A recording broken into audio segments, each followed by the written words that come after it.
Long distance relationships are interesting, to say the very least. And I think prior to me getting into my long distance relationship that I'm in now, I feel like I had negative thoughts or feelings around it, not because of anything that's happened to me prior, but just my own thought process.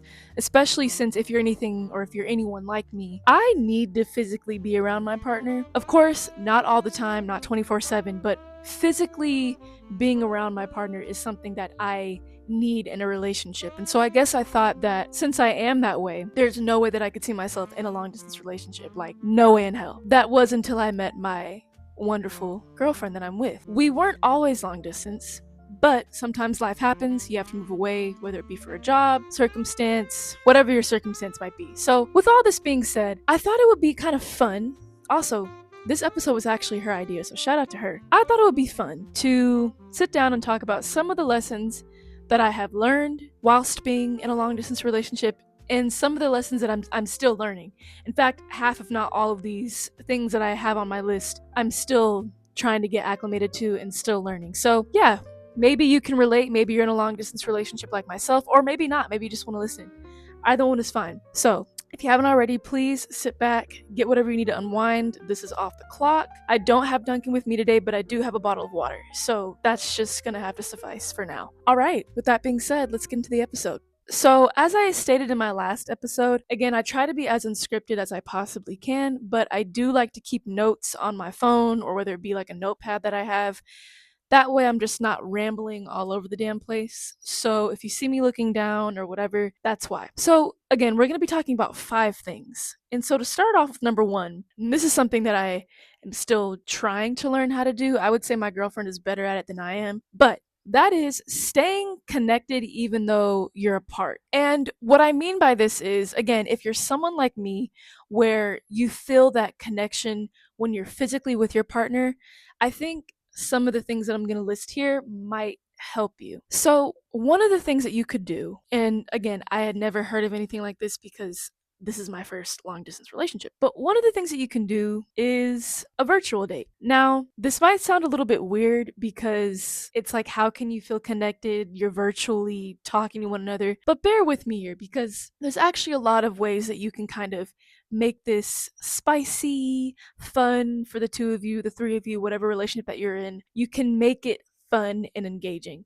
One of the things that my girlfriend did, which I thought was really, really cool, was she bought this game online, like this escape room game, where her and I had to kind of figure out clues in this escape room type video game vibe. It was a whole thing, but prior to us doing that escape room game, we had dinner with each other and we kind of just talked with each other about life. It was kind of like our check in period. You know what I'm saying? We talked with each other about life, about how we felt about each other, some things we could work on, some things that, we feel really happy about. It was just a moment to kind of sit down with each other, again, unwind, and then have some fun, do something that we've never done before. I don't even think we ended up finishing the game, but it was still fun to just do. So that's one thing you could do. Other times, her and I, we kind of try to start our dates off by like having dinner with each other or lunch or like whatever day you want to do it. We typically, not even typically, we do it on weekends, or we might do it on a Friday because Friday is technically like going into the weekend. You don't have work the next day. So yeah, we kind of like to do it on days where we don't have anything to do, set out that time, have some dinner, and then we played Minecraft together. There's a lot of different things that you can do, and she didn't even know anything about Minecraft, but by the end of the date, she loved it, right? Because that was something new that we both did. Well, I knew about Minecraft, but that was something new that we both got to experience together, which I thought was really fun. So, again, if you can, just try to incorporate something fun that you can do together virtually. It might feel a little bit awkward at first because, again, you're used to being around each other, or maybe you're freshly just starting off the relationship long distance, which is also okay. But the thing that I want to hit on with this is it kind of forces you to think outside of the box. Just be creative with your date ideas. And I also want to emphasize that it's more so about being consistent over like the frequency of you doing it, which again is something that I think I could totally work on. Sometimes life kind of gets in the way. Sometimes work is just heavy and maybe you just want that weekend to kind of unwind, which is totally fine. But again, if you can kind of have that consistency. I think that's something that takes precedence over anything else. And it's more so just about having those meaningful, fun connections with each other, just having fun. So yeah, that's number one, staying connected. Also, you can play card games. I ordered this card game. I'm trying to think of what it's called. What is it called? I forgot. Something. Anyway, just look up romantic card games that you can buy online and you can FaceTime each other, ask those questions. Also, I do want to add this. If you can, have monthly check ins. It doesn't need to be weekly. Have a monthly check in where you can kind of check in with each other at the end of every month and kind of just go over, like, how are you feeling about our relationship? What have been the pros throughout this month? What have been the cons? What can we do to make this relationship better for you or for me? Because either one of you is going to have something different to say. Maybe you feel completely fine about where the relationship is, but your partner doesn't really feel that way. So talk openly amongst each other, which is leading into my next point, which is communication. I think this is the ultimate heartbeat of really any relationship that you're in, long distance or not. But really sit down and talk with each other about what is going on in the relationship and mention just how important it is to be honest with each other. Even if it isn't, I won't say the nicest thing. You still want to be nice to your partner when you're talking about these things, but it may not be the prettiest thing. There have been times in my relationship where I just did not feel connected, or maybe she didn't feel connected, and we kind of had to talk with each other about how we can kind of bring that connectivity back front and center. Yeah, so this is really important. Try, if you can, don't text it. FaceTime each other, get on a phone call with each other. Sometimes things can be misconstrued over text. I think once you get on that phone call, you hear each other's voices, it can definitely soften the blow.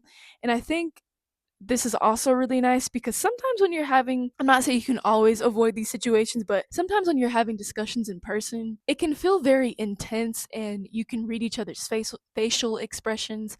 I know I'm very expressive with my face. I cannot hide how I'm feeling. But sometimes when you're on the phone, you can feel free to kind of make whatever wonky face you want to make. Like sometimes my girlfriend will say something and I'm kind of just like, girl, anyway, like, you're annoying me, whatever. But she can't see that. You know what I'm saying? So I think it's kind of fun that way. And it kind of just allows you to express however you're feeling and whatever way you want without the other person looking at you some kind of way. So yeah. And I think the other good thing about learning how to communicate, again, both whether you're in a long distance relationship or not, but especially with a long distance relationship, is you're learning how to communicate even being miles apart. When you are back in each other's presence, at least for me, what I've noticed, it's easier to kind of deal with things head on because we've already been doing it. Again, we've been miles away. I feel like it's kind of easier to deal with it when we're together. That's kind of just a takeaway. Again, communication, communication, communication. And do not wait. Don't wait until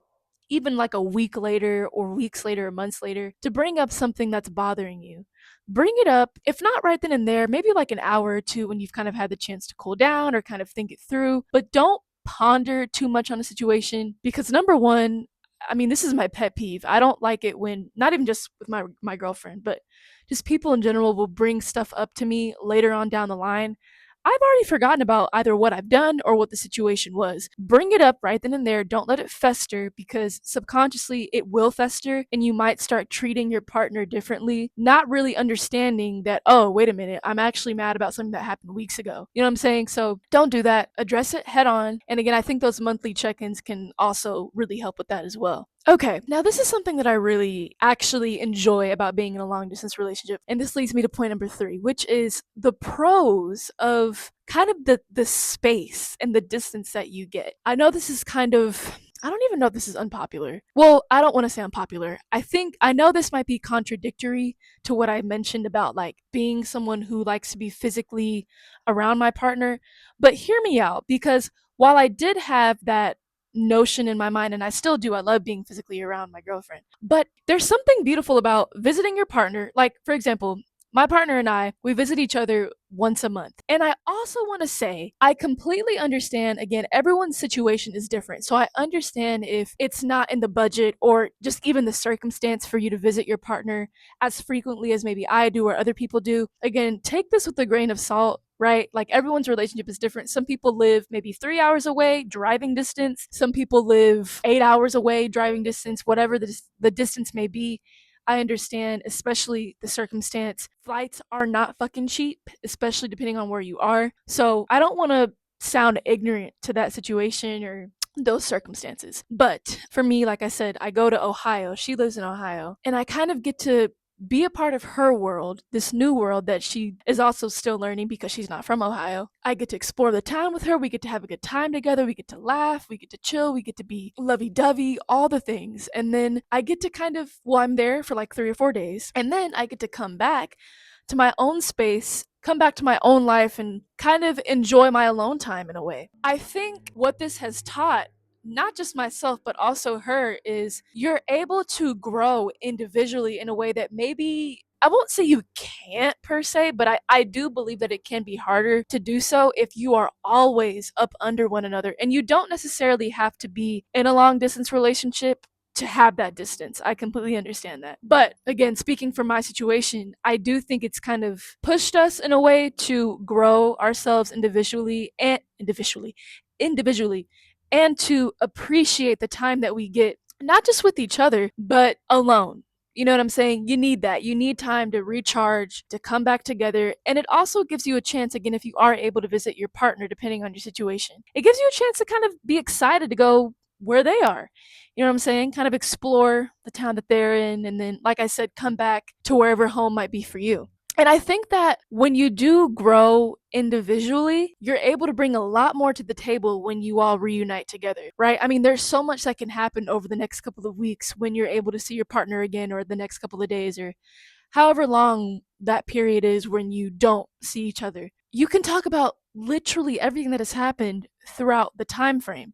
Of course, y'all will be also be talking, when you both separate, whether it be on the phone or through text or whatever, but you can really kind of get down to the nitty gritty because you've both been experiencing your own lives outside of one another.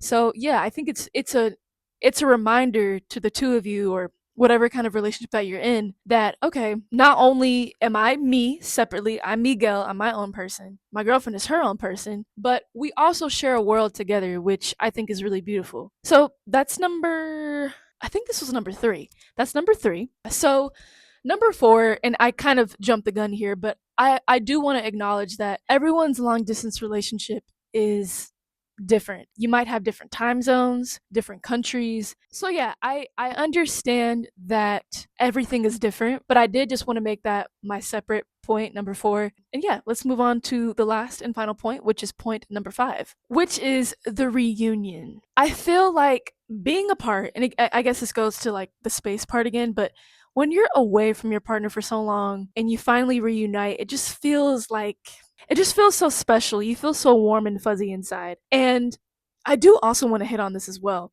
For me, sometimes I feel like I would get very nervous reuniting, at least for the first time that it happened, and also kind of the second time. But it's always kind of nerve wracking seeing your partner after you haven't seen them for so long. But eventually you kind of get into the rhythm and kind of understand how things are going to be as you go on throughout the day and stuff like that. But I think one thing for me that I really struggled with was, okay, am I going to be expected to kind of be not my normal self, but am I going to be expected to do the things that we used to do when we were like just strictly in person? Like, how is she going to think of me if I'm a little awkward at first, or if maybe I don't want to be intimate right off the bat, or like for this specific visit? Just like trying to figure out how I can release myself of the pressure of having to do things that maybe we were used to doing, having been in person all the time. But the reality is, maybe the first couple of visits that you see each other, you're not intimate. Maybe it doesn't have to be about that. Maybe it's just strictly about reconnecting, reuniting, just filling each other out a little bit more, right? Because you're in 2 different places. You haven't seen each other for a bit. So don't pressure yourself into feeling like you have to perform or put on this performance. Yeah, wherever that pressure might be for you, just be open and honest with your partner about it beforehand, and even when you're there. Just being like, hey, I might be a little bit awkward. It might take me a little bit to warm up to, seeing you again. I hope that you're okay with that, and the right person will make sure that you feel okay and that you feel comfortable and that you don't feel pressured to do anything that you don't want to do right away. Like I said, sometimes when you're first visiting each other for the first couple of times, you're just trying to get used to being around each other's presence. So, yeah, just look forward to the little things like your first meal together after weeks apart. Or one thing that I really look forward to doing all the time when I'm with my girlfriend is going to sleep. And I know that sounds so weird. I love going to sleep with my girlfriend. I love the way she looks when she sleeps. I know that sounds stalkerish. I don't care. I guess you could call me her personal little stalker in that regard. I like watching her sleep. She looks so peaceful. She looks so just pleasant. So, just little things like that, whatever that might be for your relationship, look forward to those moments. That's always going to be just something you can hold with you and just, I don't know, like I said, just look forward to. So, anyway, this was kind of a short episode, nothing crazy. Like I said, I kind of wanted to do these shorter episodes because I don't want to keep making like 50-minute episodes. Not that there's anything wrong with that, but I want to have a little bit of duality there. But yeah, overall, again, communication, communication, communication. Figure out ways that you can make each other feel special. Also, if you can, when you visit each other, try to bring something special for the person, right? My girlfriend got me a gift when I visited her in Ohio, and I wrote her like a little note or whatever, got her some flowers. Like those, and again, these are things that you can always do while you're in person too. But I think when you haven't seen each other for so long, it just makes those moments all the more special. And you kind of get in this routine of, okay, how can I make this visit a little bit more special compared to the last visit? You know what I'm saying? So don't think of it as this scary thing, because I feel like, especially if you both are really in it, which you both have to be in any sort of dynamic, whether it's in person or not, you both have to be willing to want to work it out together. And you have to understand that it's going to be a weird, difficult time frame. But eventually, the goal is to reunite. But again, there's so many different things that you can learn throughout this time frame. And I think it really does make every moment all the more special. So, sorry, I don't know if that was like a boring, or if this is like a boring episode. I don't know. Also, I want to end this episode by saying thank you for 16 people who have, I don't want to call it subscribe to the podcast, but people who tune into the podcast. I think it says I have 16 people who do. So, yeah, thank you so much. I really do appreciate y'all who tune in.